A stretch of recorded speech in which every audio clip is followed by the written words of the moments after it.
Bismillahirrahmanirrahim. Assalamualaikum warahmatullahi wabarakatuh.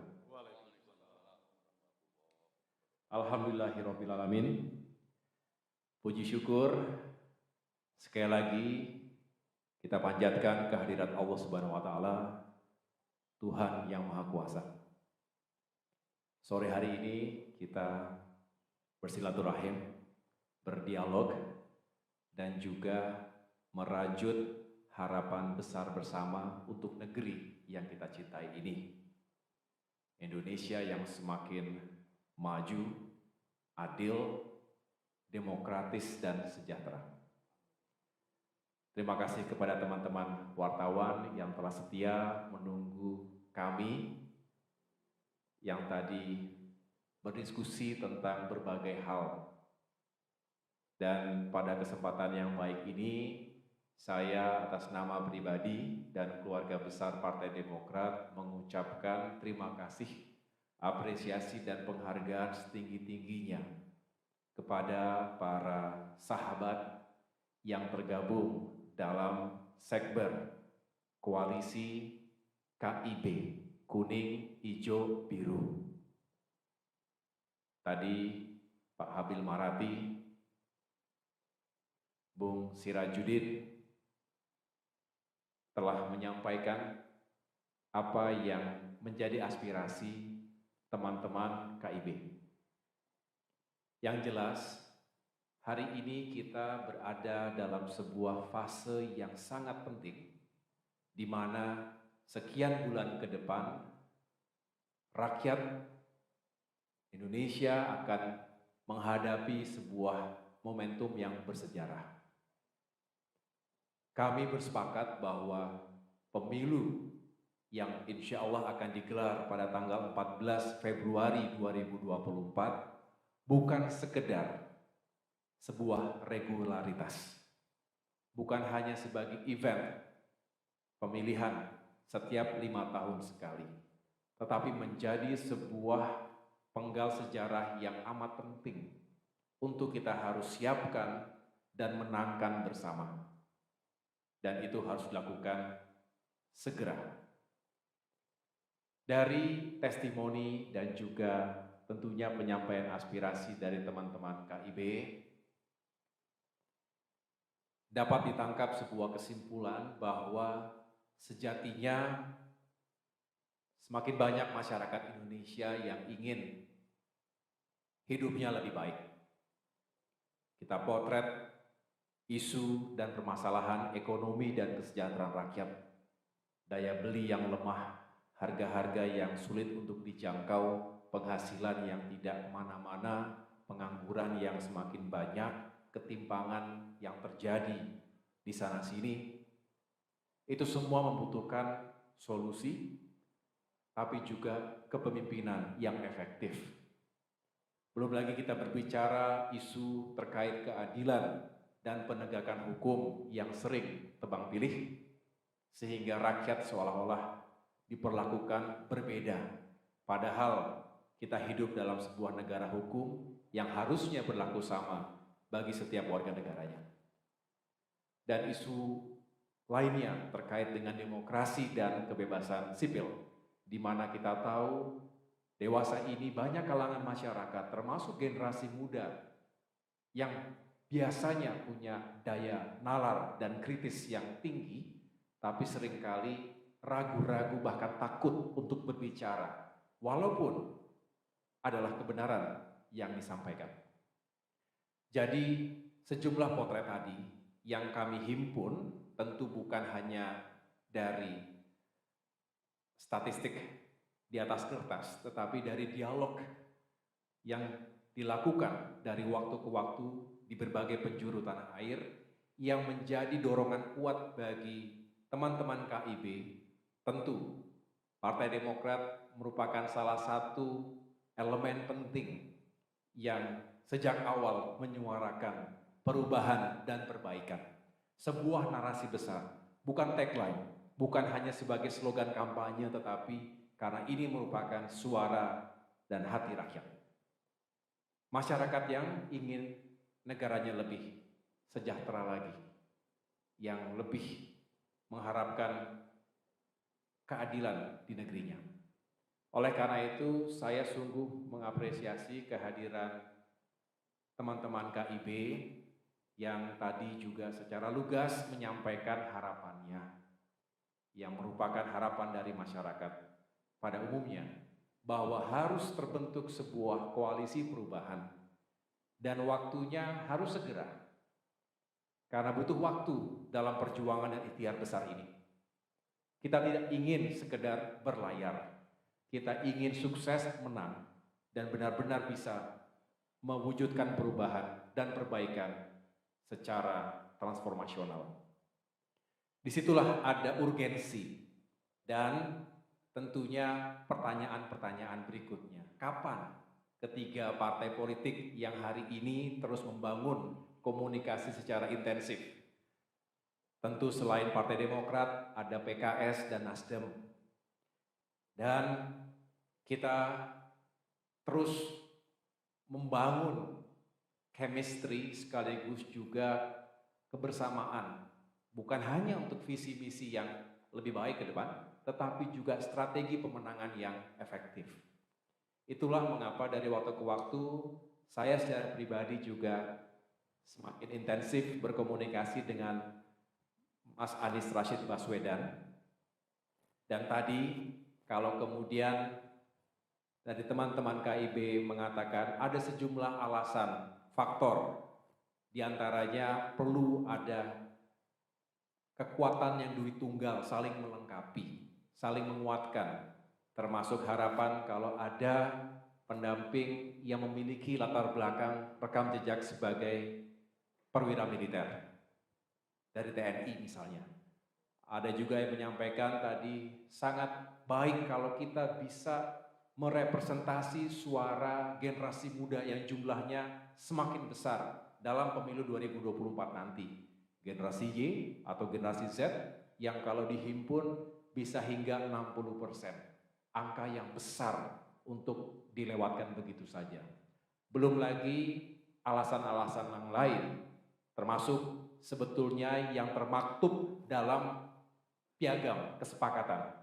Ada sejumlah kriteria cawapres yang sudah disepakati bersama 3 partai, yang itu semua kita serahkan pada akhirnya kepada bakal calon presiden kita, Mas Anies Rashid Baswedan, untuk bisa menentukan siapa yang dianggap terbaik dan bisa membawa kemenangan bersama tadi. Atas semua aspirasi tadi tentu saya menyampaikan terima kasih, dan ini merupakan sebuah paling tidak tanggung jawab secara moral baik kepada saya dan teman-teman Demokrat yang juga tadi hadir mendampingi saya di Auditorium Yudhoyono, yang intinya mari kita terus lanjutkan ikhtiar.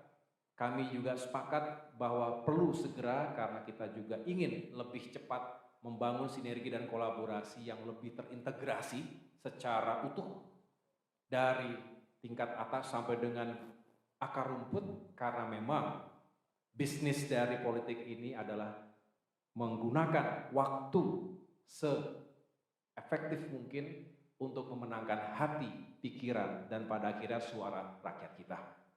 Disitulah urgensi itu timbul, disitulah mudah-mudahan soliditas antara KIB dan kita semua, teman-teman yang ada di koalisi perubahan, bukan hanya dengan Demokrat tentunya, tetapi juga dengan PKS dan Nasdem, bisa semakin baik ke depan.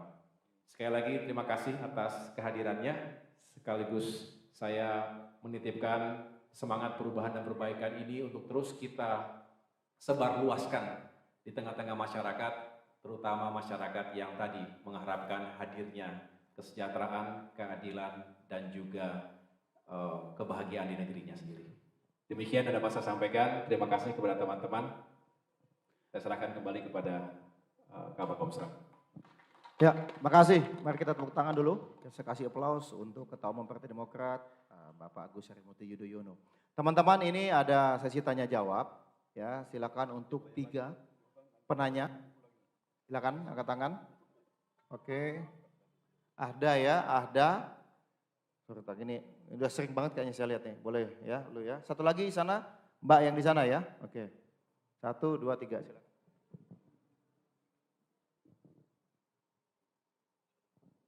Selamat sore Mas Ahaye dan semuanya. Saya Ahada dari merdeka.com.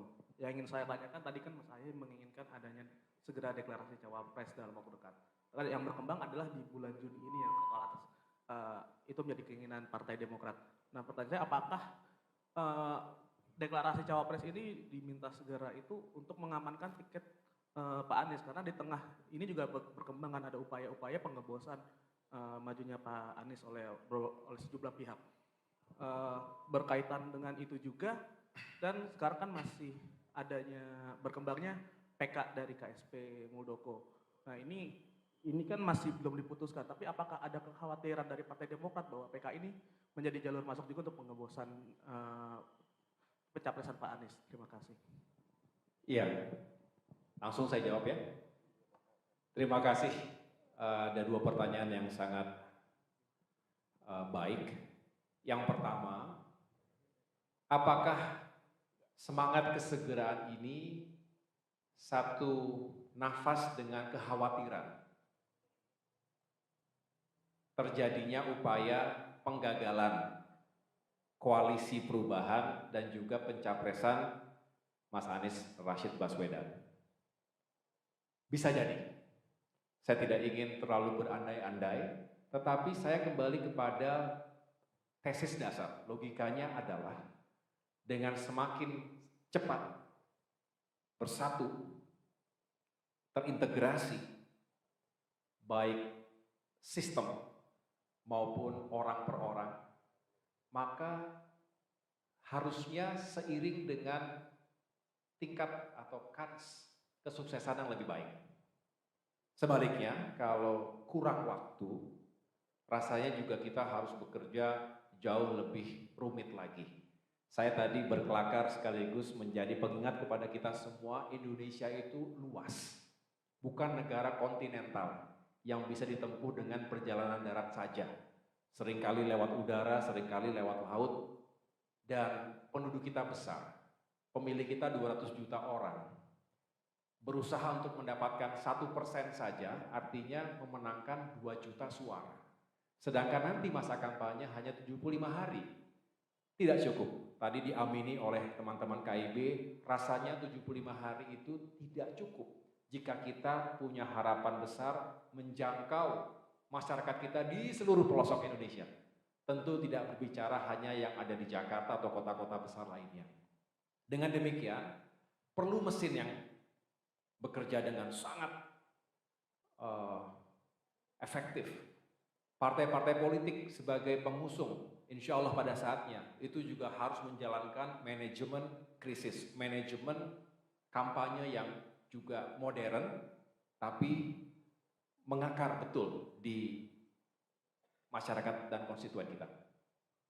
Jadi, kami kembali ke tujuan besar tadi. Nah, memang benar, teman-teman sekalian juga pasti mengikuti.